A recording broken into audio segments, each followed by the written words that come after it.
جی، اب میں آپ کو سناتا ہوں صفائی کی کہانی۔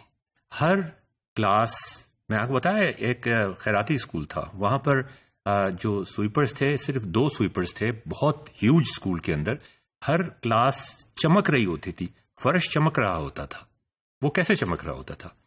2 بچوں کی ڈیوٹی لگتی تھی کہ وہ روز صبح کلاس میں جھاڑو دیں اور اس کے بعد اس کا فرش چمکائیں اور یہ انشور کریں کہ کسی قسم کی کوئی گندگی کلاس روم کے فرش پہ، ڈیسک کے اوپر، کھڑکیوں کے اندر نہ ہو۔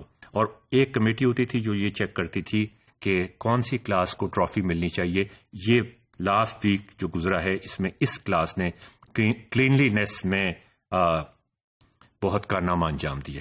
مجھے پہلی دفعہ اندازہ ہوا ناظرین کہ فرش کی صفائی ٹاکی لگا کے ہوتی ہے، جھاڑو سے نہیں ہوتی۔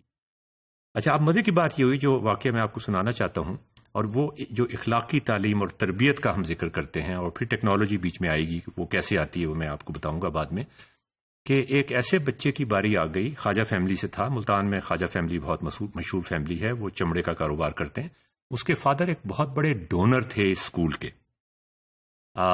اس کی باری آ گئی۔ جب اس کی باری آئی تو سب بچے بڑے کیوریس تھے۔ پہلی دفعہ اس کی باری آئی تھی کہ ہماری اسمبلی ہوا کرتی تھی، اسمبلی میں تقاریر ہوا کرتی تھی، روز تقاریر ہوا کرتی تھی۔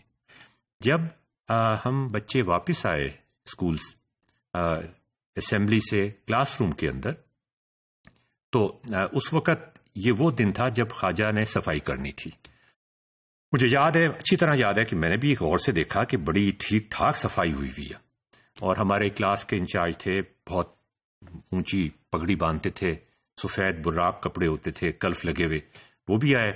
تو جب وہ آئے تو انہوں نے کہا اچھا آج تو خواجہ نے صفائی کی ہے۔ ایک بچہ پیچھے کھڑا ہو گیا اور اس نے کہا کہ سر خواجہ نے صفائی نہیں کی۔ تو جو ماسٹر صاحب تھے انہوں نے پوچھا خواجہ کیا تم نے صفائی نہیں کی؟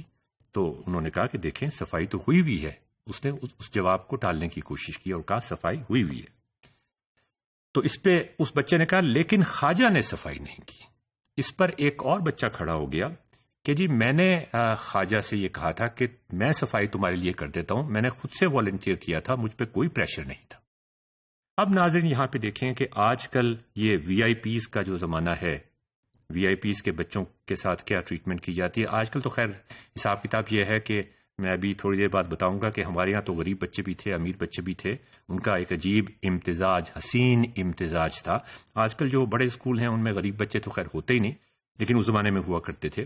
اب ٹیچر کے پاس ایک موقع تھا کہ وہ بچوں کو یہ سبق دے سکتا کہ بڑائی اور اچھائی کیا چیز ہوتی ہے، غربت اور عمارت کیا امپورٹنٹ چیزیں ہیں یا نہیں، اصول کس کو کہتے ہیں۔ یہ چیزیں تقریر کرنے سے نہیں آتی۔ ماسٹر صاحب خواجہ کو لے کے ہیڈ ماسٹر کے پاس گئے اور ان سے کہا کہ یہ آپ کے ڈونر کا بیٹا ہے، اس نے صفائی نہیں کی، کسی اور بچے سے صفائی کروا دی ہے، اور میرے نزدیک یہ ایک بہت بڑا بلنڈر ہوا ہے، یہاں پر ایک حد کراس ہو گئی ہے، اور اس حد کو واپس لانے کے لیے ہمیں کوئی ڈراسٹک ایکشن لینا پڑے گا۔ فیصلہ یہ کیا گیا کہ دوسرے دن خواجہ صفائی کرے گا اور کلاس اسمبلی میں نہیں جائے گی، بلکہ کلاس باہر بیٹھ کے دیکھے گی خواجہ کو صفائی کرتے ہوئے۔ ناظرین یہ ایک ایسا سبق تھا جو میں ساری عمر اپنی نہیں بھلا سکا کہ غریب اور امیر میں کوئی فرق نہیں ہے، ہم کہتے تو بہت ہیں لیکن کرتے نہیں ہیں۔ اس طرح سے بچوں کی تربیت کی جاتی ہے۔ یہ ہماری کہانی تھی کلینلی لیس کے بارے میں اس اسکول کی۔